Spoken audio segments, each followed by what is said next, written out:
To fuel China's large energy appetite, Chinese state-run oil giant CNOOC finalized its takeover of Canadian oil producer Nexen in February.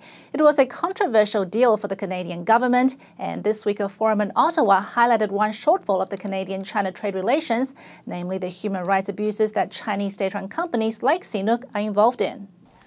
Canada should be paying more attention to human rights in China as it pursues trade ties with the country. That was the message from a forum on Monday evening in Ottawa, organized by NGO One Free World International. Canadian-China trade ties came under close scrutiny when Nexen Oil Company was acquired by Chinese state-run CNOOC. Critics of the deal raised security concerns, as well as CNOOC's involvement in religious persecution under the Chinese regime.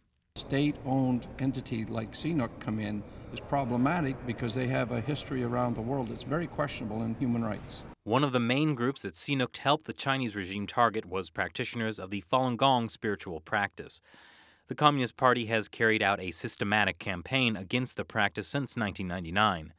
CNOOC's complicity with the persecution includes sending security officials to search Falun Gong employees' homes, helping police to detain them, and withholding pay or firing those who would not give up the practice.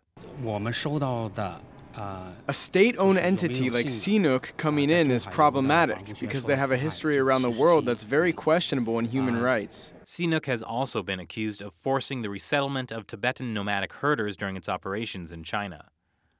We have to stand for human rights. We can't turn a blind eye to what's happening to Falun Dafa and Falun Gong practitioners. We can't turn a blind eye to the self-immolations of Tibetan Buddhist monks in this desperation. The Canadian government approved CNOOC's $15.1 billion purchase of Nexen last December, and the deal concluded late February. Prime Minister Stephen Harper said the takeover was a net benefit for the Canadian economy. Critics say the government only took economic considerations into account when approving the deal.